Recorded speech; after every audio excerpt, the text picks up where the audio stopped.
नमस्कार। जैसा कि इन्होंने बताया अनमोल जी ने, मैं यहीं से हूँ। बेवट क्षेत्र में मेरा गांव है, लोधीपुर है वहाँ से। तो मेमदिया काशीपुर पुरैया जोगा के पास है। पीछे से देखेंगे तो मुरई कल्याणपुर के पास में है, नबीगंज के पास है। इधर पचमुकरा हुसैनपुर है। आप लोग जानते भी होंगे, कुछ एक रिलेशन भी समझता है, हो सकते हैं हो। तो असल में हम जिस बात को लेकर के यहाँ आए हुए हैं उस पर ही बात करेंगे। रिश्तेदारी या अन्य विषयों पर हम फिर कभी बात कर लेंगे। हमारी जो लड़ाई है वो सिर्फ इतनी सी है, जो हमारा हक बनता है वो हमें दिया जाए। इसके अतिरिक्त हम किसी के बेईमानी करने की या किसी को हक न देने की बात नहीं कर रहे। हमारी जो वकालत है, हमारी जो लड़ाई है, वो हमारे अपने हक और हुकूक को लेकर के है। लंबे अरसे से एक जाति विशेष ने एजुकेशन, शिक्षा और धार्मिक सत्ता पर अवैध तरीके से कब्जा करके रखा। हालांकि आज हम एजुकेशन के क्षेत्र में आगे बढ़ गए हैं जब से देश आजाद हुआ। धार्मिक सत्ता में अब तक जाति विशेष का अवैध कब्जा है। देश में 6 लाख से अधिक मंदिर हैं, जिनकी अगर हम आय की बात करें तो देश में कई ऐसे मंदिर हैं जिनमें एक एक मंदिर की इनकम अडानी अंबानी से कई गुना ज्यादा है। उनकी संपत्ति अडानी अंबानी की संपत्ति से दुगनी तिगनी है। तो संपत्ति किसकी है? हमारी और आपकी। क्यों? क्योंकि दान हम ही ने दिया है, चढ़ावा हम ही ने चढ़ाया है। तो धार्मिक सत्ता में भी हमारी भागीदारी होनी चाहिए। वहां भी हमारे लोग पुजारी होने चाहिए, पुरोहित होने चाहिए। वहां भी हमारे लोग ट्रस्टी होने चाहिए। आगे तो बैठ जाए। और इसके बाद हम बात करेंगे अगर राजनीतिक सत्ता की, तो राजनीतिक सत्ता में भी मैकबथ की स्पेशल बात करें तो मुश्किल से 25 से 30% हमारी भागीदारी है। आबादी आज के समय में 60% से ऊपर होगी।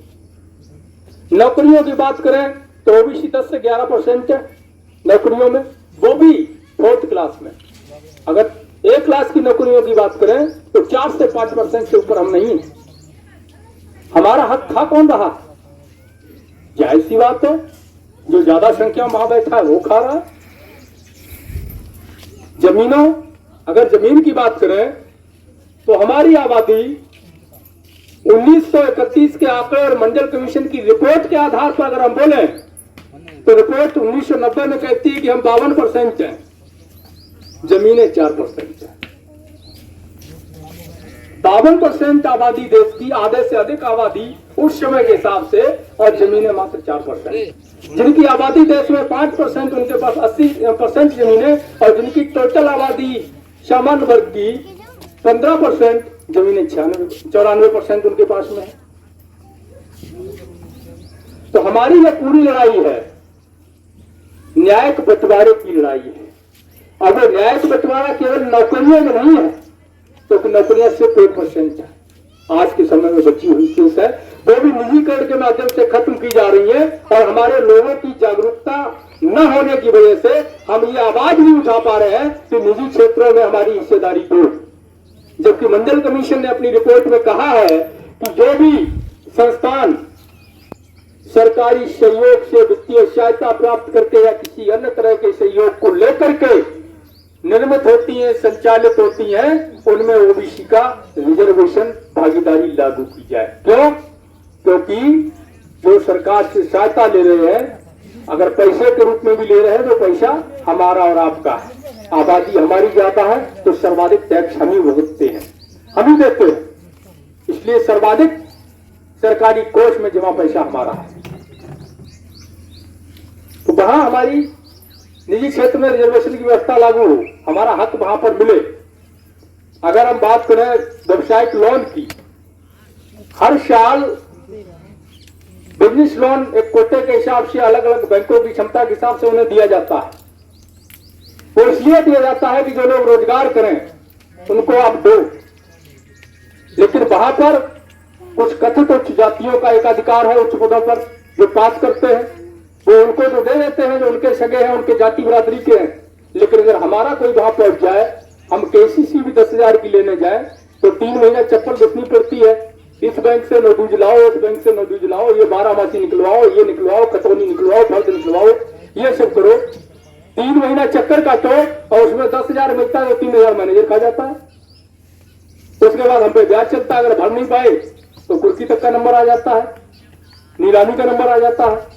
और लेकिन जो 10-10 हजार करोड़ लेके भाग जाते हैं उनका क्या? उनकी कोई कुर्की नहीं, कोई नीलामी नहीं। तो हमारी मांग यह भी है कि व्यवसायिक लोन में हमारा आबादी के अनुपात में कोटा करो। अगर हमारे समाज का कोई भाई बहन नौकरी नहीं पाता है या नहीं करना चाहता है, वो बिजनेस करना चाहता है, उसके पास 2 लाख रुपया है, 5 लाख बिजनेस में लगेगा तो 3 लाख वहां से मदद मिल जाएगी। बिजनेस करेगा, अगर वो आगे बढ़ेगा तो उसका परिवार आगे बढ़ेगा, उसका समाज आगे बढ़ेगा और पूरा पिछड़ा वर्ग आगे बढ़ेगा। समाज ऐसे ही आगे बढ़ता है। तो कहां हमारा कोटा होना चाहिए? व्यवसायिक लोन में हमारा कोटा होना चाहिए, नौकरियों में हमारी भागीदारी पूरी होनी चाहिए। जिसकी जितनी संख्या भारी उसकी उतनी हिस्सेदारी। हमारी लड़ाई यह है, मान लीजिए जब हम लोग जाति जनगणना की बात करते हैं तो जो विरोधी खेमे के लोग हैं या हमारे ही समाज में जिन लोगों का ब्रेन वॉश कर दिया गया है, वो लोग कहते हैं कि जाति जनगणना से जो है देश टूट जाएगा, आप लोग जातिवादी लोग हो, राष्ट्रद्रोही लोग हो, देशद्रोही लोग हो। तो मैं आप ही से जानना चाहता हूं, क्या देश में जातियां नहीं है? क्या देश में जातियां नहीं है ना? क्या शादी विवाह जाति के आधार पर नहीं होते हैं? राजनीति में भी जाति चलती है, यहां तक कि पूजा पाठ में भी जाति पहले आती है। जाति के बगैर कुछ होता ही नहीं। बच्चा माँ के गर्भ में जैसे ही आता है तय हो जाता है कि उसकी जाति क्या होगी, शादी कहाँ होगी, सब फाइनल होता है। अलग बात है बड़े होकर के वो कहीं दूसरी जगह शादी कर ले, लेकिन जाति तो नहीं बदलती। धर्म बदल लो आप साहब, लेकिन जाति नहीं बदलेगी।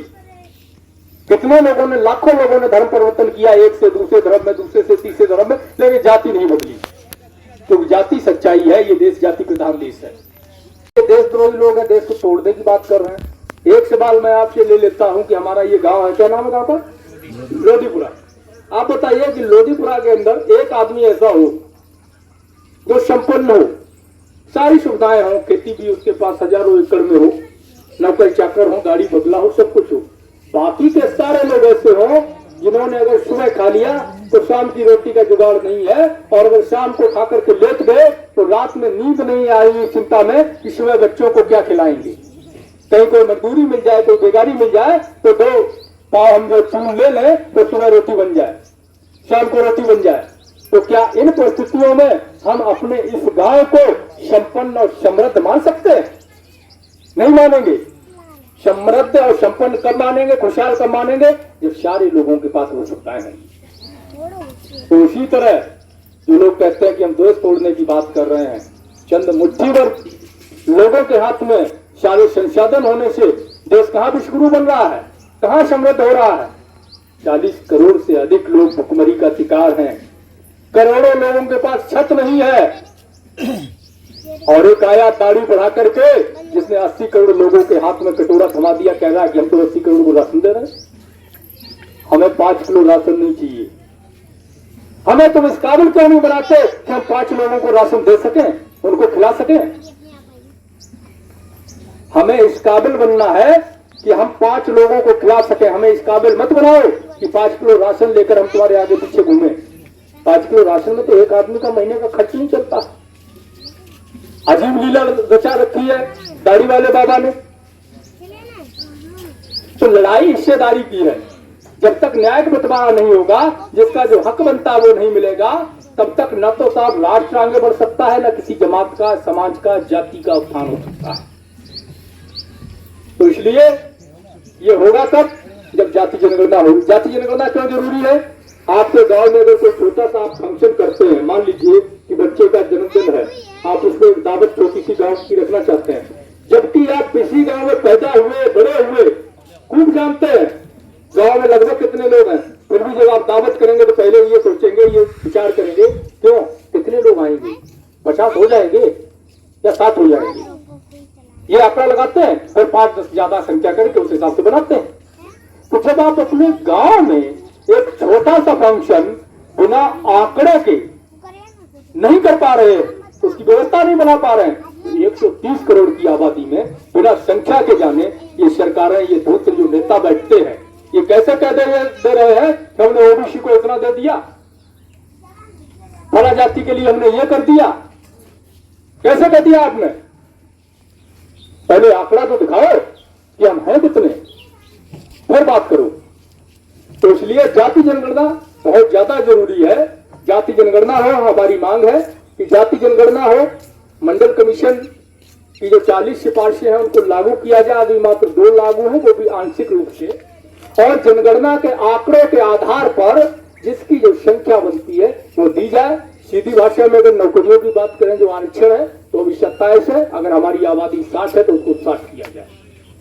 अगर पिछड़ों की आबादी 60% है तो अगर 100 नौकरियां वैकेंसी निकलती हैं तो 60 ओबीसी को मिलनी चाहिए। 60 ओबीसी के लोग बच्चे लगने चाहिए। अभी क्या हो रहा है, 27% तो आधिकारिक रूप से है, लेकिन 100 में 27 नहीं लगते, 100 में 5 लगते हैं, 3 लगते हैं, 2 लगते हैं, कहीं कहीं हमारा नामो निशानी नहीं होता। क्यों होता ही नहीं लगता है वो।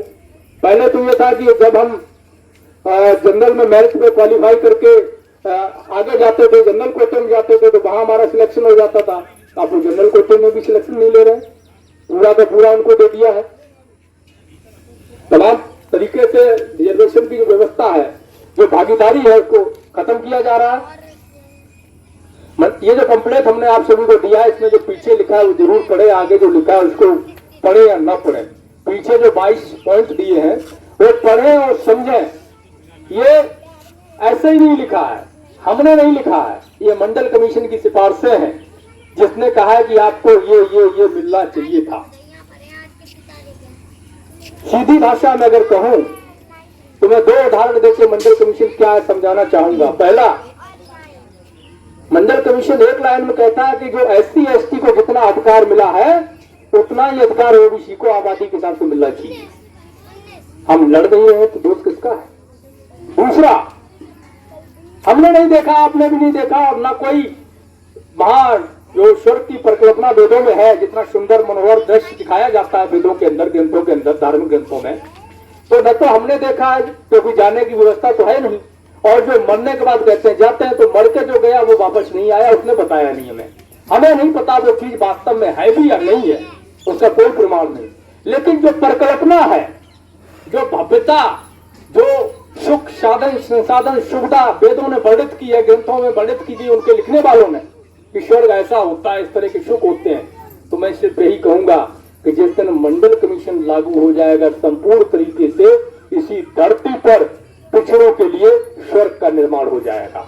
वो कल्पना है या नहीं है हम नहीं कहते, वो कल्पना भी है, फिर भी उससे भी ज्यादा सुंदर स्वर्ग का निर्माण इस धरती पर हो जाएगा, जिस दिन हम जातिवार जनगणना करवा करके मंडल कमीशन की सारी सिफारिशों को लागू करवा करके जनसंख्या के अनुपात में अपना हक ले लेंगे। उसके लिए लड़ना पड़ेगा। तो अब मैं ये पूछना चाहूंगा कि जाति जनगणना होनी चाहिए या नहीं होनी चाहिए, आप लोगों का क्या मत है इस पे? होनी चाहिए, जिसका जो हक है मिलना चाहिए। तो अब मिलेगा कैसे? लड़ना पड़ेगा। अब हमारे अकेले लड़ने से तो मिल नहीं जाएगा। हम 4, 10, 400 आदमी वहां जाके बैठेंगे, तो अगर मान लीजिए कि हम थोड़े ज्यादा मजबूत हैं, लाठी झेल जाएंगे, नहीं भागेंगे, तो क्या करेगा? अगर 100 आदमी है तो 500 पुलिस वाला बुलाएगा, हाथ पैर और सब पकड़ेगा, तो एक एक आदमी उठा के बंद कर देगा, आंदोलन हो गया, खत्म, मिल गई हिस्सेदारी, जाओ घर। और अगर ज्यादा बड़बड़ाएंगे तो 2-4 ढंग के केस लगा देगा, 2-4 साल के लिए पड़े रहो। ठीक है, तब मिलेगा जब समाज लड़ेगा। लड़ाई समाज की है। तो 17 फरवरी को लखनऊ से हम स्थायी आंदोलन की शुरुआत करेंगे। स्थायी आंदोलन का मतलब स्थायी आंदोलन, सत्ता बनी रहे या चेंज हो जाए, जब तक हमारा हक नहीं मिलता है तब तक हमें हटना नहीं है, चाहे कांग्रेस आ जाए या बीजेपी ही रहे। क्योंकि लड़ाई जनता की हमेशा सत्ता से होती है। सत्ता में बैठने वाले लोग तो बदलते हैं, पर सत्ता कभी नहीं बदलती। नाम बदल जाता है, फला पार्टी की सत्ता, फला मुख्यमंत्री, फला सांसद, फला विधायक, फला प्रधानमंत्री, लेकिन सत्ता का जो चेहरा है वो वही रहता है। और सत्ता हमेशा क्रूर होती है। पता नहीं कुर्सी में बैठने के बाद जो कुर्सी पर नहीं होता है तो प्यारी प्यारी बात करता है, आपको अपना भाई भतीजा चाचा पता नहीं क्या क्या बोलता है, पैर छूता है और जैसे ही कुर्सी में बैठता है पीछे से कौन सा उसको करंट मिलता है तो सब भूल जाता है। जात समाज अधिकार सम्मान मान मर्यादा कुछ भी उसको याद नहीं रहती। इसलिए हमारी लड़ाई हमेशा सत्ता से रहेगी, किसी की भी सत्ता हो, स्थायी आंदोलन होगा। तो हम आपसे पूछना चाहते हैं अपनी लड़ाई के लिए, अपने खुद के आने वाली पीढ़ियों की लड़ाई के लिए आप लोग इसमें भागीदारी करेंगे या नहीं? क्योंकि ये लड़ाई तभी जीती जाएगी जैसा कि पहले कहा है, जब समाज खुद अपनी लड़ाई लड़ेगा। इस यात्रा के घूमने से कोई अधिकार नहीं मिलने वाला। ये सिर्फ इसलिए हम घुमा रहे हैं ताकि एक जरिया मिल जाए आप तक पहुंचने का, आपसे बात कर सकें और इस जरिए से हम आपसे जुड़ करके आपको आह्वान दे सकें, आपको बता सकें कि हम फला दिन से ऐसा कुछ करने वाले हैं जिसमें आप साथ दीजिए, ताकि समाज का हमें और आपको तो नहीं मिला और संभवतः अब नहीं मिलेगा, लेकिन जो हमारी पीढ़ियां आने वाली हैं कम से कम उनको तो वो दर्द न झेलना पड़े जो हमने झेला है, उनको तो तकलीफें ना हो जो हमने झेली हैं। आप सोचिएगा, मैं एक उदाहरण दे दूं, BHU बनारस हिंदू यूनिवर्सिटी अहीरों की जमीन पर बनी है, बचऊ अहीर की जमीन पर बनी है, ठीक है। खैर उसको भूल जाइए, किसकी जमीन पर बनी है। उसमें 170 करोड़ ओबीसी के फंड से, स्पेशल ओबीसी फंड से 170 करोड़ रुपया BHU विद्यालय यूनिवर्सिटी प्रशासन ने लिया सरकार से, और 29 छात्रावास में 4187 कमरे बनवाए। किसके लिए? हमारे बच्चे, क्योंकि मंडल कमीशन ने कहा था हमारे पास इतना पैसा नहीं कि हम लोग किराए पे कमरे लेकर बाहर शहरों में पढ़ा सके अपने बच्चों को, तो हमारे लिए छात्रावास बनवाओ ताकि निःशुल्क रहना खाना मिले, ताकि हम पढ़ा सके अपने बच्चे। तो उसी के अकॉर्डिंग बने, लेकिन उन 4187 में से सिंगल किसी कमरे में ओबीसी का कोई बच्चा नहीं रह रहा है, क्योंकि उनको रहने नहीं दिया जाता। वहां कथित उच्च जाति के लोग रह रहे हैं। आप सोचिएगा, अगर हम एक आंकड़ा लगाएं तो 4187 कमरों में एक कमरे में 2 भी बच्चे रहे, ज्यादा रहते हैं लेकिन हम 2 माने तभी करीब 8-9 हजार बच्चे हमारे रह सकते थे, जिन पे कोई किराया नहीं लगता, कोई खाने पीने का खर्च नहीं आता, बाहर रह के पढ़ाई कर सकते थे। लेकिन वो नहीं दिया गया, नहीं रहने दिया गया, तो कम से कम 10,000 रुपए महीने का एक बच्चे को पड़ रहा है। बनारस जैसे शहर में आप रहेंगे 2-3 हजार का कमरा मिलता है। इस हिसाब से हम आंकड़ा लेकर चले तो साल में करीब 30 से 40 करोड़ रुपया हमारे ओबीसी समाज का, जिसमें सभी जाति के लोग, सभी जाति के बच्चे शामिल हैं, एक यूनिवर्सिटी में केवल पढ़ने के लिए 30 से 40 करोड़ रुपया साल पर किराए और खाने में हमें खर्च करना पड़ता है। तो समाज कमजोर हो रहा है, मजबूत हो रहा है? कमजोर हो रहा है। तो क्यों इनकी इतनी हिम्मत पड़ जा रही है कि हर जगह हमारे थप्पड़ मार दे रहे हैं? इसलिए हम चुप हैं, इसलिए कि हम आवाज नहीं देते। तो हमें लड़ना पड़ेगा, और अगर आज नहीं लड़ेंगे तो संभवतः हो सकता है कि कल हम लड़ने लायक ना बचे। और अंत में सिर्फ इतनी अपील करेंगे, क्योंकि हम वोट और नोट तो ओबीसी से नहीं मांगते हैं, हमारा वोट का काम है नहीं, और नोट हम जानबूझ के मांगते नहीं है, क्योंकि मांगेंगे तो लोग कुछ और समझ जाएंगे, ठीक है। हालांकि लड़ाई समाज की है तो समाज को लड़ाई को बढ़ाना चाहिए, पर समाज जब जागेगा तब करेगा, कोई दिक्कत नहीं है। अभी हम लोग अपने स्तर से कर रहे हैं। एक अपील सिर्फ इतना जरूर करेंगे, जब चयन करें, जब चुनाव हो, तो पहले ये देख लें कि आपके अधिकारों पे डाका डालने वाला सामने कौन है। आपके अधिकार को किसने छीना? जाति जनगणना को कौन रोक रहा है? मंडल कमीशन आरक्षण को कौन खत्म कर रहा है? कौन लागू नहीं करना चाहता मंडल कमीशन को? कौन आपके समाज पे अत्याचार अनाचार कर रहा है? बस उसको छोड़ करके जिसको चाहे अपना वोट दें, उसको छोड़ करके जिसे चाहे उसको वोट दें। और मेरा सिर्फ इतना मानना है कि सरकार कोई भी आप बनाए, कम से कम इतना ध्यान रखें कि आप जो है मजबूत सरकार ना बनाए, नहीं तो लग पड़ेगा ही पड़ेगा किसी भी पार्टी की बने। सरकार जब भी बने, मजबूर सरकार बनेगी तो जनहित में होगी, मजबूत सरकार होगी तो जन विरोधी होगी। क्योंकि मजबूर सरकार जो होती है वो मिलजुल के बनती है, उसको डर होता है कि अगर हम ये किया ये नाराज हो जाएगा, बढ़ जाएगा। तो जब से हमने पूर्व बहुमत की सरकारें लाना शुरू की हैं, तभी से हमारी जनता तेज पड़ने लगी। तो सरकार मजबूर चुनिए, मजबूत नहीं चुनिए। मजबूत समाज बनाना है, न कि सरकार बनानी है। बहुत बहुत धन्यवाद आप सभी का, आपने सुना, समय दिया इसके लिए। साथियों नमस्कार, जय मंडल, जय शमदान, जय जोहार। मैं अनुज सिंह विद्रोही। साथियों, आप देख रहे हो मंडल यात्रा 25 अगस्त 2022 से चल रही है और 17 फरवरी 2024 तक चलेगी। जातिवार जनगणना को लेकर, मंडल कमीशन की सिफारिशों को लागू करवाने को लेकर, जनसंख्या के अनुपात में आरक्षण की मांग को लेकर के, और 17 फरवरी 2024 से स्थायी आंदोलन की शुरुआत होगी। दोस्तों, इस यात्रा के जरिए आंदोलन का निर्माण करने के लिए हमें आपके साथ की ज़रूरत है और सहयोग की ज़रूरत है। आप सभी से अपील है कि आप सभी इस यात्रा को चलाने के लिए आर्थिक सहयोग करें। यात्रा के जो वीडियोज़ हैं उनको अधिक से अधिक शेयर करें और हमारे इस यूट्यूब चैनल को सब्सक्राइब कर लें, बेल आइकन को प्रेस करें ताकि आपको नोटिफिकेशन मिलता रहे और अधिक से अधिक लोगों तक इस सूचना को पहुंचाएं। अपना कोई मीडिया नहीं है, अपना कोई तंत्र नहीं है। हम लोगों को अपनी लड़ाई, अपनी सूचनाएं खुद ही प्रसारित करनी, खुद ही लड़ाई को खड़ा करना है। शुक्रिया। जय मंडल, जय शमदान।